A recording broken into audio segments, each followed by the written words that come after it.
3년 공생의 마지막 한 주간의 시작인 오늘을 우리는 종료주일이라고 이렇게 이야기를 합니다. 또 오늘부터 예수님께서 십자가에 돌아가시기까지의 한 주간을 고난주간, 순환주간이라고 이렇게 이야기를 합니다. 믿는 사람들의 입장에서는 1년 중에서 가장 이번 주간이 참 경건하고 엄숙하고 장엄하고 뜻이 있는 주간에 해당이 되지 않을까 그렇게 생각이 됩니다. 왜냐하면 죽을 수밖에 없었던 죄인들이 다시 살림을 받을 수 있는 십자가 사건이 일어난 기간이기 때문에 그렇습니다. 예수님의 마지막 한 주간의 생존은 이렇습니다. 첫째 날, 주일날은 일요일이죠. 예수님이 나귀를 타고 예루살렘에 입성을 하셨습니다. 그 당시 유월절을 지내기 위해서 많은 사람들이 예루살렘에 모였습니다. 많은 사람들이 겉옷을 길가에 깔고 종려나무 가지를 흔들면서 호산나 좌이수의 자손이여 찬송하리로다. 주의 이름으로 오시는 이여 가장 높은 곳에서 호산나 하시더라. 환영했지. 왕으로 오신 주님이시여 우리를 구원하소서. 로마의 압제에서 우리를 구출하소서. 환영을 했습니다. 둘째 날인 월요일은 예수님께서 예루살렘 성전을 깨끗이 한 날입니다. 척결하신 날이죠. 거룩해야 할 성전이 장사꾼으로 특실했습니다.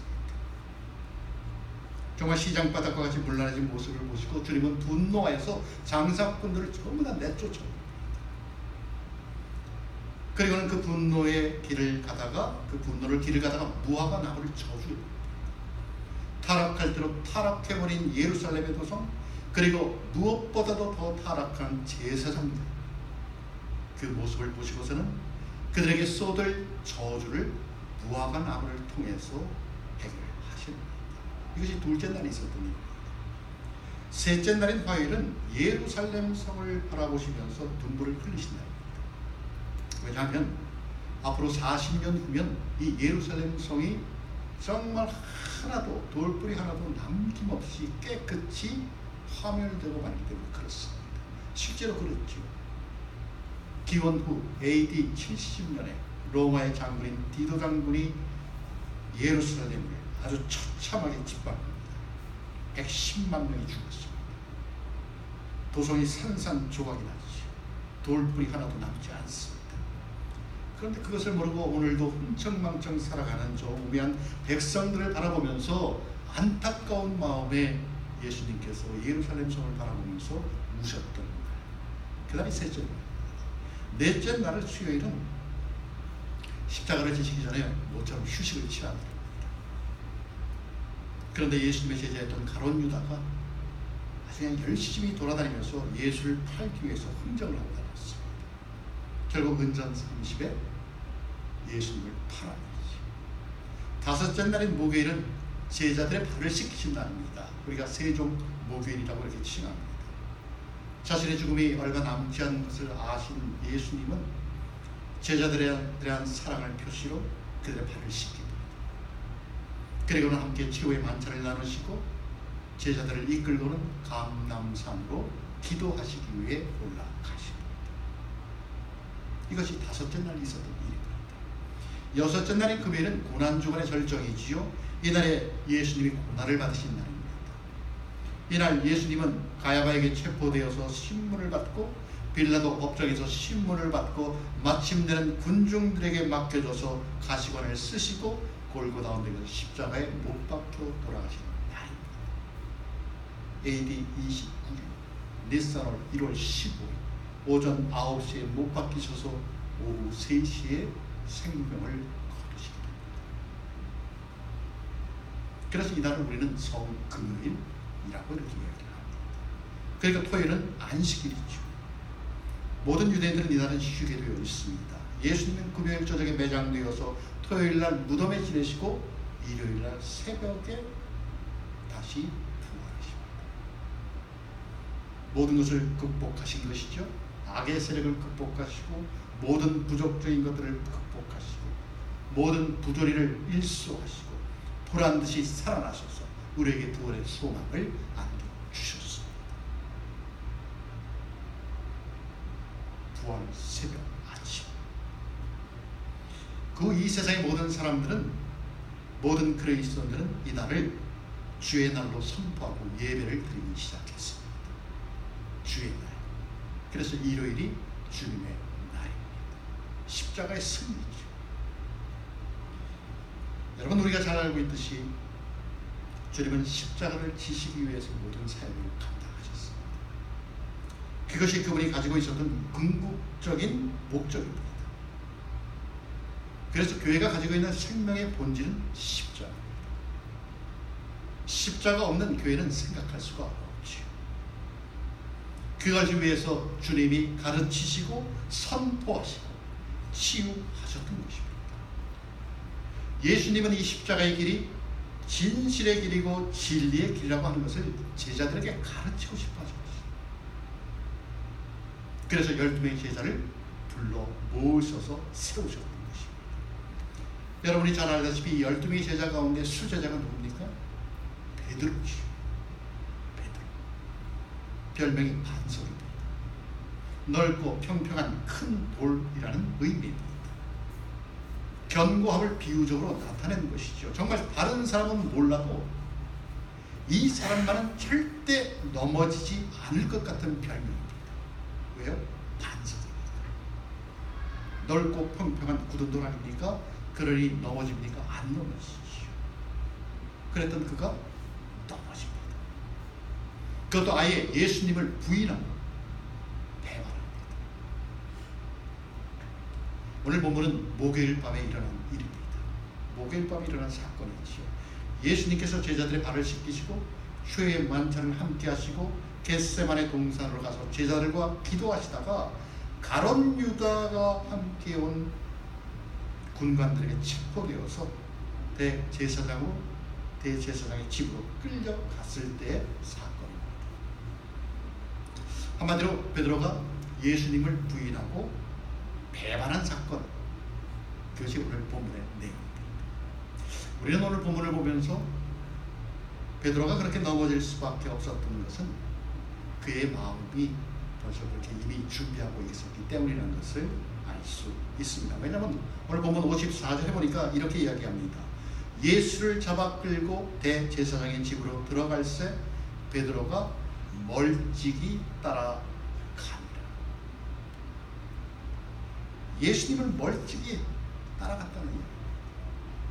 멀찍이 따라간 신앙이지. 여러분, 베드로가 예수님을 따라가는데 멀찍이 따라간다고 이야기합니다. 왜 그랬을까요? 왜 멀찍이 따라갔을까요? 가까이 가면 자기도 화를 당할까 그랬죠. 예수님께 가까이 붙어 있으면 나도 화를 당할까 봐 멀찍이 떨어져서 따라갔던 것입니다. Peter followed him at a distance. At a distance. 멀찍이라는 이야기입니다. 여러분, 멀찍이가 어느 정도의 거리일까요? 멀찍이. 아주 먼 거리도 아니고 그렇다고 아주 가까운 거리도 아닌 그냥 적당한 거리, 그 거리가 멀찍입니다. 그러니까 베드로와 예수님은 서로 알아볼 수 있을 정도의 거리였습니다. 베드로의 눈에 예수님이 끌려가는 것이 보이는 것이죠. 예수님의 눈에도 베드로가 보였을 것입니다. 여러분, 이 멀찍이라는 거리는 사람의 심리적으로 굉장히 안전한 거리입니다. 다른 말로 하면 마음에 어떤 큰 부담을 갖지 않는 거리, 또 여차하면 내가 피할 수 있는 거리, 그 거리가 베드로가 예수님께로 떠져 있던 멀찍이라는 거리입니다. 여러분, 베드로가 누굽니까? 예수님의 수제자 아닙니까? 예수님께 이렇게 고백을 했죠. 주여, 내가 주와 함께 오게도 죽는 데도 가기를 각오하였나이다. 감옥에도, 죽는 것까지도. 예수님, 나는 감옥까지도, 죽는 자리까지도 주님과 함께할 각오가 되어 있습니다. 그랬던 그가 상황이 안 좋아지니까 슬쩍 멀찍이 예수님을 부인하고 배신합니다. 그것도 세 번. 나 저 사람 몰라요. 이 사람 나 아니라니까. 나는 네가 나로 하여금 예수의 제자라는 것을 나는 알지 못해. 이렇게 세 번을 부인하니까 그때 새벽닭이 꼭기요 하고 물어채깁니다. 닭이 울자 예수님께서 베드로를 바라봅니다. 주께서 돌이켜 베드로를 보시니 마치 거짓말하다가 들킨 아이와 엄마의 눈이 마주친 것처럼 베드로와 예수님의 눈이 마주쳤습니다. 그때 베드로의 심정이 어땠을까요? 베드로를 바라보신 예수님의 눈길은 어땠을까요? 거봐 베드로야, 내가 나를 3번 부인할 거라고 말하지 않았니? 너는 아니라고 그랬지만은 너는 나에게 3번 부인했잖아. 내가 그렇게 말하지 않았니? 너 이 상황이 너무 힘들지? 두렵지? 무섭지? 어제 내가 겟세마네 동산에서 나홀로 외롭게 껴있을 때 내 마음도 그랬다. 그래서 내가 기도하지 않았니? 아버지여, 만일 아버지의 뜻이여도 이 잔을 내게서 옮기시옵소서. 그러나 내 원대로 마옵시고 아버지의 원대로 되기를 원하나이다 라고 기도를 했더니 그때 사자가 하늘로부터 나타나 나에게 힘을 주셨다. 그러니 사람이 아무리 장담하고 큰 소리를 쳐도 육신의 힘으로는 안 되는 것이다. 그래서 시험에 들지 않게 깨어있어 기도해야 이겨낼 수 있는 것이다 라는 무언의 가르침을 주시지 않았을까요? 정말 겟세마네 동산에서 잠을 이기지 못하고 쓰러져 있는 제자들을 천한 눈으로 바라보시며 마음에는 원이로되 육신이 약하구나, 마음에는 원이로되 육신이 약하구나 하셨던 그 눈길로 닭울음 소리에 소스라치게 놀라 제껴지는 베드로를 바라보시지 않았을까요? 주님과 눈이 딱 마주친 베드로는 그때서야 오늘 밤 다가오기 전에 내가 3번 나를 부인하리라 하신 예수님의 말씀이 생각나서 밖으로 나가 심히 통곡을 합니다. 주여 잘못했습니다. 주여 잘못했습니다. 베드로에게는 아마도 이날이 씻을 수 없는 치욕입니다. 아픔이었을 것 같습니다. 그렇습니다. 여러분, 베드로의 배신은 멀찍이라는 심리적 거리에서 시작이 되었습니다. 멀찍이 따라가는 미온적인 태도가 문제였다는 것이죠. 그것이 실족케 하는 원인이 된 것입니다. 여러분, 베드로가 누굽니까? 유일하게 무리를 걸었던 제자 아닙니까? 12제자 중에 무리를 걸었던 사람은 베드로밖에 없습니다. 누구보다 예수님을 잘 알았던 사람이지요. 주는 그리스도시요 살아계신 하나님의 아들이시여. 그렇게 고백했던 아들 아닙니까? 제자 아닙니까? 그랬던 그가 멀찍이 예수님을 따라가다 보니까 이렇게 비겁하게 무기력하게 무너질 수밖에 없었다는 것입니다. 그런데 여러분, 어쩌면 예수 믿는 많은 사람들이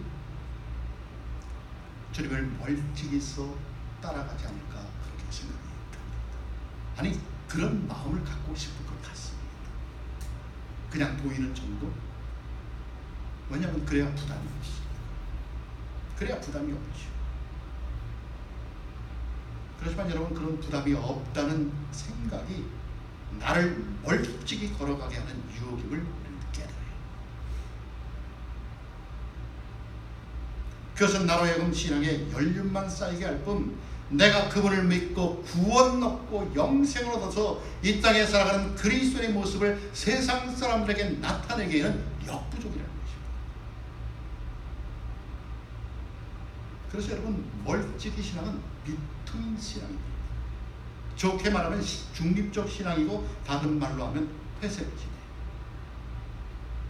엄밀하게 이야기하면 이도 저도 아닌 계산적인 신앙. 여러분, 우리가 거리를 두고 사람과 사귀면 어떻게 됩니까? 내가 저 사람하고 사귀기를 원하는데 거리를 두고 사귀면 어떻게 됩니까? 인격적인 만남이 이루어지지가 않죠. 내가 거리를 두는데 저 사람도 나를 거리를 두지 않겠습니까? 그럼 부부라 할지라도 마찬가지입니다.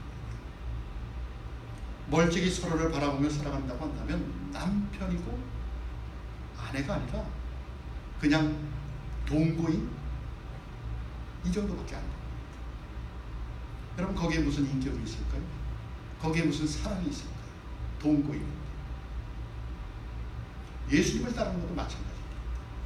따르려면 완전히 따라야죠. 멀찍이가 아니라 붙어 있어야죠.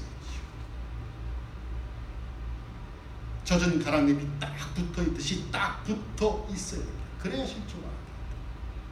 여러분, 베드로 실족했잖아요. 주는 그리스도시요 하나님의 아들이라고 고백을 했던 사람이 멀찍이 떨어져 있으니까 실족하고 맙니다.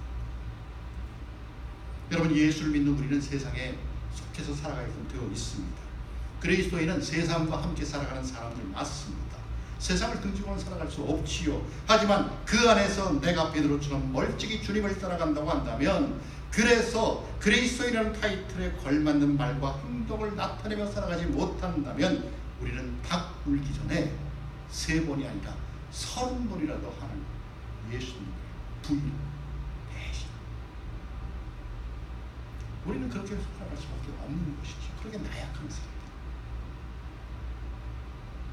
여러분, 지금 우리는 어디에 서 있을까요? 주님을 가까이 하는 자리에 서 있을까요? 아니면 주님을 가까이 하면 내게 뭔가 손해가 있을 것 같아서 그냥 가까이 다가서지 못하는 채 세상 사람들에 섞여서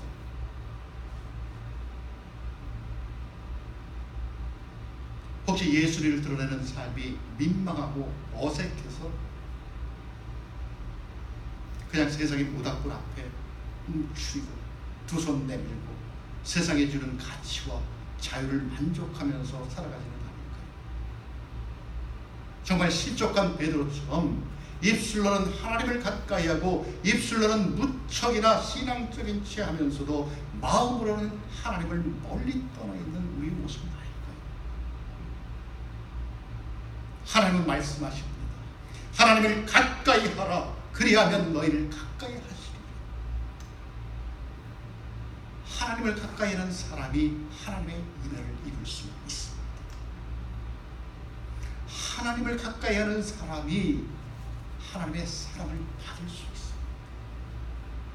주님을 가까이 하는 것이 때로는 우리에게 유익되지 않는 것처럼 보인다 할지라도 우리는 주님을 가까이 하는 신하고 살아야 합니다. 주님을 가까이 하는 것이 때로는 나에게 고통이 될 때라도, 주님을 따라가는 삶이 내 시간을 잡아먹는 고통이 나에게 닥쳐질지라도, 내가 주님을 가까이 함으로 세상 사람들로부터 멀리함을 받을 때라도, 그럴 때라도 우리는 주님과 더욱더 가까이 지내야 한다는 것입니다. 왜냐하면 적당히 거리를 두고 멀찍이서 주님을 따라가는 신앙은 나도 모르는 사이에 정말 세상이라는 군중들의 틈바구니 속에 서게 되고 어느 순간에 나도 주님을 모른다고 부인할지 모르기 때문에 그렇습니다. 우리는 그렇게 연약한 존재들입니다. 베드로는 절대로 주님을 부인하지 않을 뿐 아니라 주님을 위해서 죽음도 불사하겠다고 각오했던 사람입니다.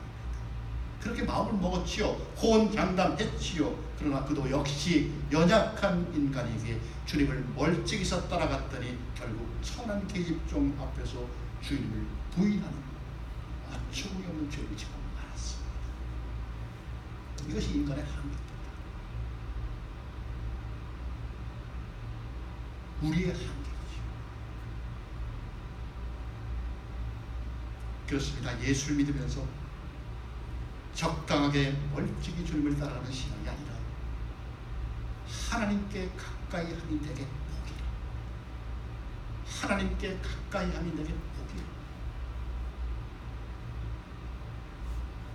우리 모두가 늘 하나님께 가까이 다가서고 주님을 가까이에서 따라가며 믿음의 승리자가 될 수 있기를 기도합니다. 여러분 또한 멀찍이 따라가는 신앙은 자신의 신분을 지킬 수 있습니다. 55절에 보니까 이렇게 이야기를 하지요. 사람들이 뜰 가운데 불을 피우고 함께 앉았는지라. 베드로도 그 가운데 앉았더니. 베드로는 분명 예수님의 제자인데 신분을 숨기고 사람들 속에 끼어 있었다는 것입니다. 여러분, 우리 크리스찬인데 때로는 어색해서 내가 크리스찬인 것을 가끔은 감출 때가 있어요.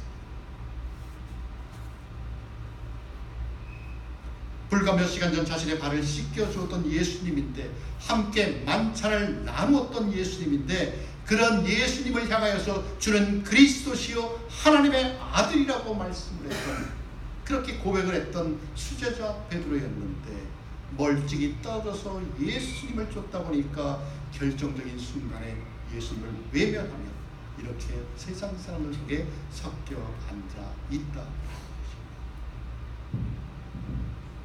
그때 한 여인이 베드로가 예수님의 제자인 것을 알고서 이렇게 이야기를 합니다.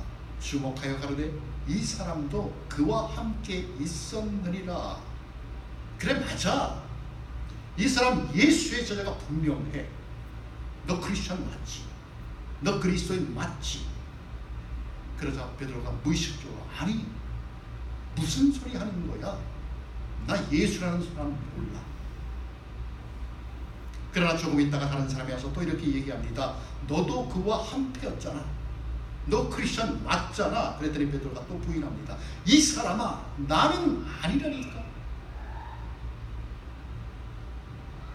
여러분, 얼마나 불안해요. 얼마나 불안해요. 그렇게 말했지만 마음은 죽을 맛이죠. 분명 나는 예수를 믿고 교회를 다니는데, 그래서 그리스도인이라고 칭함을 받았는데 나에게 불리한 상황이 되자 나의 정체성을 부인한다면, 그래서 크리스찬임에도 크리스찬임을 나타내지 못한다면 여러분 얼마나 찜찜합니다. 찜찜하지. 그런 찰나에 또 다른 사람이 나타나서 베드로에게 이렇게 이야기를 합니다. 내가 장담하건대 이 사람은 예수와 함께 있었던 사람이 맞아. 당신의 말투를 보니까 분명 갈릴리 사람이야. 갈릴리 사투리를 쓰는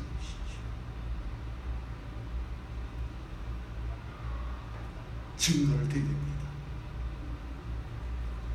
여러분, 경상도 사람이 아무리 서울말 흉내내도 티가 납니다. 전라도 사람이 아무리 경상도 말을 하려고 해도 티가 납니다. 똑같습니다. 갈릴리 사람이 아무리 이야기를 해도 티가 납니다. 그래서 한 사람이 이렇게 얘기하죠. 너 갈릴리 사람 맞잖아. 너 예수의 사람 맞잖아. 빠져나갈 길이 없어 보인 베드로가 아주 강한 어조로 부인을 합니다. 마태복음 26장에 보니까 베드로가 이렇게 대답을 합니다. 저주하여 맹세하여 가로되 내가 그 사람을 알지 못하노. 여러분, 저주하여 맹세하여 내가 그 사람을 모른다고 이야기해요. 내가 몇 번이나 이야기했어. 나 크리스천 아니라니까. 여러분, 베드로가 얼마나 위대한 사람입니까? 그의 입술에서 예수는 그리스도시요 살아계신 하나님의 아들이라고 고백했던 그가 저주하여. 여러분, 말이 됩니까? 정말 다른 제자들은 예수를 다 부인해도 수제자였던 베드로만은 그렇지 말아야 했습니다. 아니요, 나는 예수님의 제자입니다 라고 고백했어야 합니다. 그런데 지금 베드로는 자신의 신분을 숨긴 채 예수님을 부인합니다. 교도 생각하시고, 여러분, 만약 우리가 그런 처지에 놓여 있었다면 어떻게 했을까요? 어떻게 반응이 나왔을까요? 믿음으로 반응을 했을까요? 아니면 베드로처럼 부인을 했을까요? 내가 목사인데, 내가 그래도 장로인데 설마.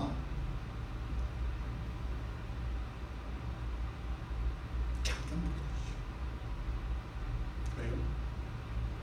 베드로는 예수님의 수제자였음에도 실족했죠.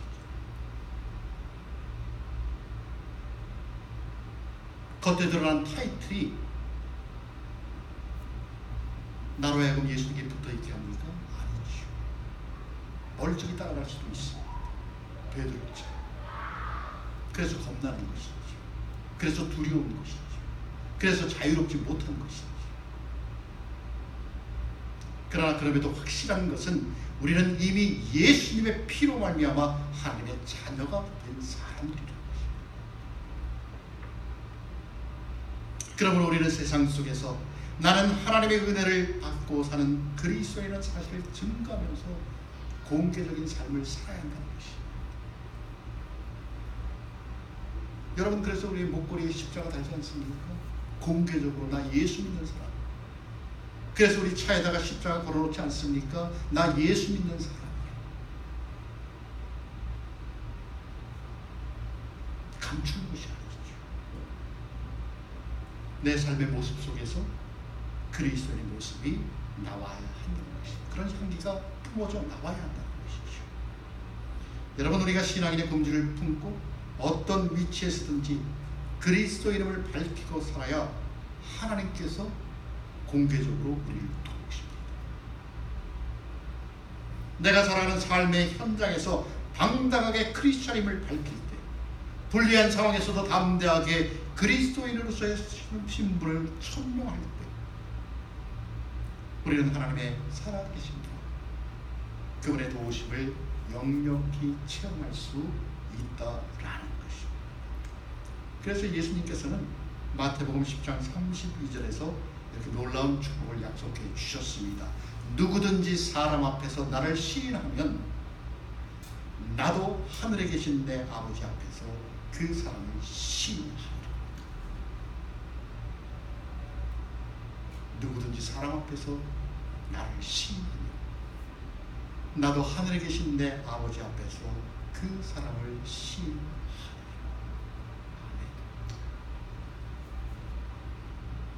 여러분, 그렇지 않고 나를 감추면 나는 죄인에 동참하며 살아갈 수밖에 없는 죄인이 된다는 것입니다. 그래서 우리는 늘 주님이 나와 함께 한다는 사실, 그분이 절대로 나를 그냥 내버려 두지 않는다는 사실, 그리고 그분은 언제나 내 삶의 주인이 되셔서 나를 이끄시기를 원하신다는 사실을 인정하고 인식하고 확신하여서 In Christ, 주님 안에서 살아가야 하는 것입니다. 그러할 때 우리가 비록 베드로처럼 실수했을 때라도 우리는 그분의 회복하심을 경험하며 다시 일어날 수 있다는 것입니다. 그렇죠. 실수하고 넘어지고 깨지는 것, 우리의 모습 맞습니다. 그래서 때때로 일그러진 내 삶의 모습을 우리는 인정합니다.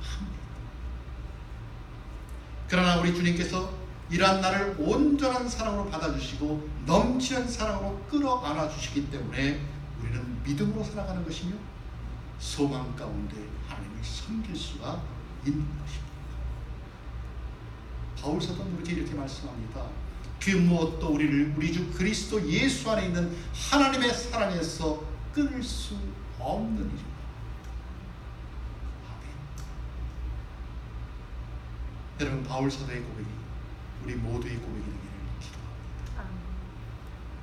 여러분, 좋은 배는 어떤 풍랑 속에서도 복원력이 있어서 뒤집혀지지 않습니다. 복원력이 강한 배는 45도 정도 기울어져도 다시 본래의 모습으로 돌아옵니다. 성경의 수많은 믿음의 거장들은 복원력이 아주 강한 사람들이었습니다. 여러분이 알다시피 아브라함 얼마나 죄를 많이 지었습니까? 다윗 얼마나 죄를 많이 지었습니까? 사도 바울 얼마나 많은 죄를 지었습니까? 오늘 본문에 나오는 베드로. 그러나 베드로가 자신의 잘못을 뉘우치며 십자가에 거꾸로 못 박혀 죽임을 당하기까지 주님의 사역을 온전히 감당했다는 그 사실이 우리로 하여금 위로를 받게 합니다. 여러분, 그 복원이 오늘 우리에게도 있게 되기를 기도합니다. 그래서 적당한 거리를 두고 따랐던 신앙생활, 세상 가치와 그 문화에 따라 타협하였던 신앙생활을 떨쳐내고 정말 상황에 따라, 환경에 따라 내 자신의 정체성을 문득문득 잊어버리는 그리스도인의 신분을 다시 한번 회복하고 복원하여서 나의 나된 것은 하나님의 은혜라고 고백할 수 있는 여러분이 되시기를 예수 그리스도의 이름으로 축원합니다. 아멘. 함께 기도하겠습니다. 아멘.